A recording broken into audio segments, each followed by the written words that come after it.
विश्व हिंदू परिषद के प्रेसिडेंट और टूरिज़्म फेडरेशन के चेयरमैन राजेश गुप्ता जी हमारे साथ। राजेश जी, पीडीडी डिपार्टमेंट को लेकर बहुत सारे सवाल कारोबारी पूछ रहे हैं। कारोबारी ये पूछ रहे हैं कि पोस्ट पेड मीटरिंग अभी आपने जम्मू कश्मीर में मुकम्मल नहीं की और आप प्रीपेड मीटरिंग को लेकर आ गए, क्या कहेंगे इस पर? देखिए, मीटरिंग तो 100% होनी चाहिए जम्मू कश्मीर में, और बहुत सालों से ये विषय चल रहा है कि जम्मू कश्मीर में अभी भी, स्पेशली कश्मीर रीजन में, बहुत सी ऐसी जगह हैं जहां पर मीटरिंग शुरू ही नहीं हुई। लेटेस्ट जो फिगर्स मैं देख रहा हूं, जो इन्होंने पुरानी इलेक्ट्रॉनिक मीटरिंग इतने सालों से शुरू की है, गवर्नमेंट ने जो डिक्लेयर किया है उसमें 68%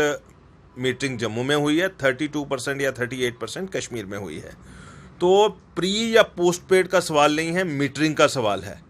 तो मैं ये समझता हूं कि 100% मीटरिंग होनी चाहिए, और जो भी मीटर का सिस्टम ये आगे चला रहे हैं पहले उन एरियाज में होना चाहिए जहां पे अभी तक मीटरिंग नहीं हुई है। मैं अगर बात कहूंगा जम्मू और कश्मीर संभाग की, तो मुझे फिर कहा जाएगा कि रीजनल बायस की बात करते हैं। इस करके मैं ये कहूंगा कि जम्मू कश्मीर के जो 20 डिस्ट्रिक्ट हैं, डिस्ट्रिक्ट वाइज फिगर ली जाए। मीटर कहीं भी टीएनडी लॉसेस को कम नहीं करता, या इस नए मीटर और पुराने मीटर का ऐसा मैकेनिज्म नहीं है कि अगर पुराना मीटर जो है 100 रुपया बिल निकालता है किसी का, तो नया मीटर कोई 110 रुपये बिल बनाएगा। असल ये है कि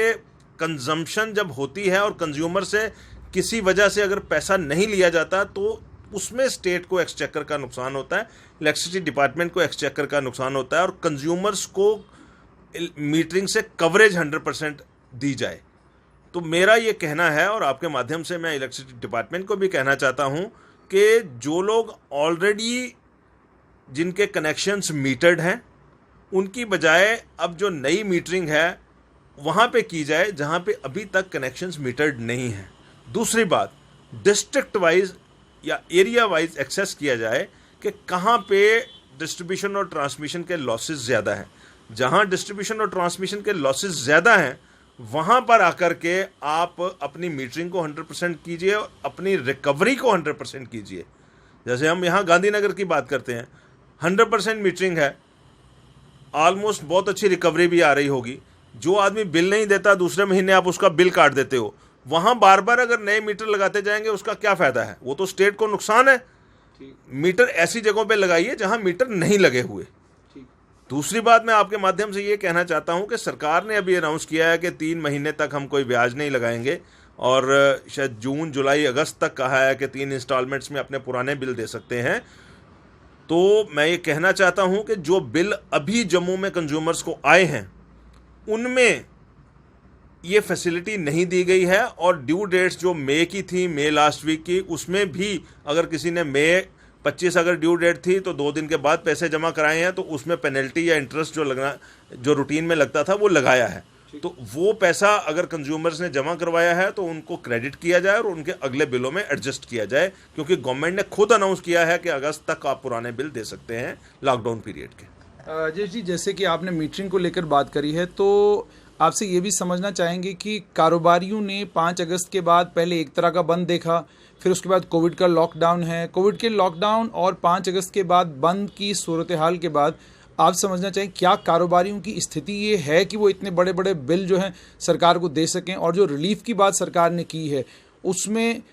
आपको क्या लगता है कि जो रिलीफ दिया गया है उससे कारोबारी खुश है? कारोबारी कभी भी जो उसने जेन्युइनली कंज्यूम किया है उसका बिल देने से पीछे नहीं हटता। कोविड की वजह से जो लॉकडाउन हुआ है उसमें कारोबारी को एक डिलेड बिल पेमेंट की सहूलियत चाहिए थी। गवर्नमेंट ने उसको अनाउंस भी किया है, लेकिन ग्राउंड पे वो इम्प्लीमेंट नहीं हुआ है। आपके माध्यम से मैं ये कहना चाहता हूं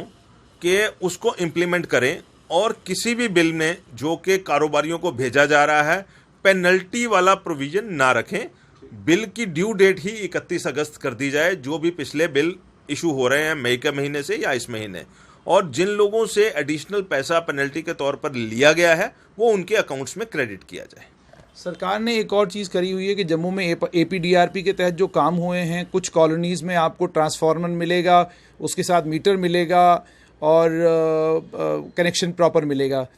अब बहुत सारी कॉलोनीज़ हैं जहां आपको मीटर मिलेगा और कनेक्शन प्रॉपर मिलेगा, लेकिन कई जगहें वैसे भी हैं जहां पर जो ट्यूब्स पहले डाली गई थी वो हटाकर अब दोबारा कंडक्टर डालने पड़ रहे हैं। तो राजेश जी, जानना चाहूँगा आपसे कि एक देश, एक विधान, एक संविधान, लेकिन एक ही यूनियन टेरिटरी, और एक यूनियन टेरिटरी में एक ही सिटी, और एक सिटी में 3 इलाकों में 3 तरह के कानून, इस पर आप पीडीडी के विभाग के लोगों के बारे में क्या कहेंगे?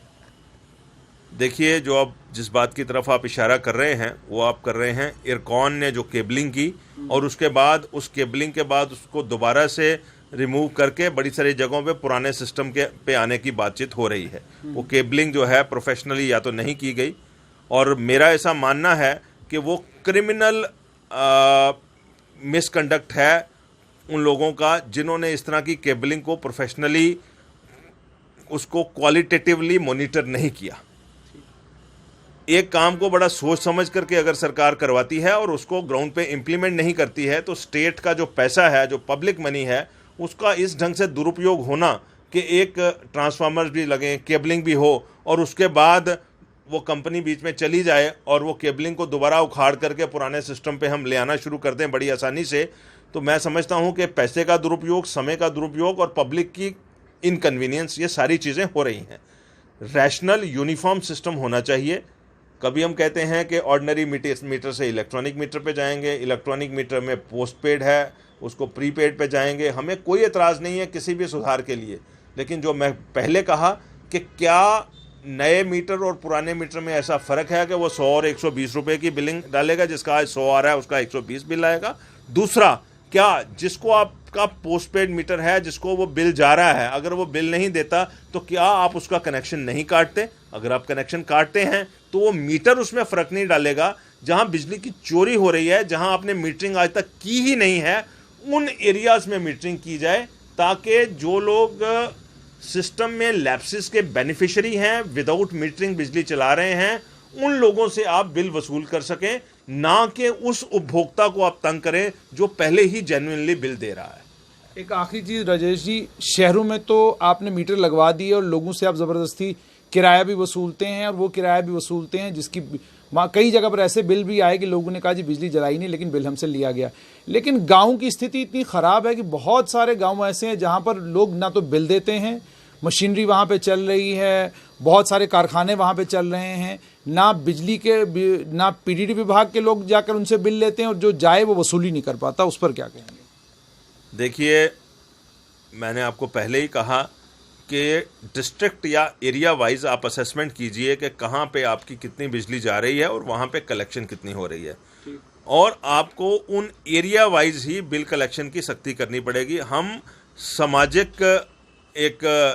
उत्तरदायित्व वाले नागरिक होने के नाते किसी को भी ऐसी एनकरेजमेंट नहीं देते कि वो बिजली का इस्तेमाल करे और बिल ना दे। कुछ सेक्शंस को हो सकता है गवर्नमेंट ने अपनी तरफ से रियायत दी हुई हो, लेकिन जो भी बिजली का इस्तेमाल कर रहा है उसको जितनी बिजली वो इस्तेमाल कर रहा है मीटर के हिसाब से उसको उतना पैसा देना ही है। सरकार में अगर कोई अमला ऐसा है कि उन जगहों से वो बिजली का बिल वसूल नहीं पाता, या जानबूझ करके ऐसा कोई प्रोविज़न किया गया है कि बिजली का बिल ना वसूला जाए और ईमानदार उपभोक्ताओं को तंग किया जाए, तो वो बात गलत है। हम समझते हैं कि जहाँ जहाँ बिजली का बिल नहीं वसूला जाता, अगर आप जहाँ पे मीटर लगा हुआ है और गांधीनगर में अगर कोई रहता है उसका बिल बिजली आप काट देते हैं, अगर वो 1 महीना बिल नहीं देता, तो अगर कोई दूसरी जगह है तो वहाँ भी वही कानून इम्प्लीमेंट होना चाहिए, सबको बराबर ट्रीटमेंट करनी चाहिए। शुक्रिया।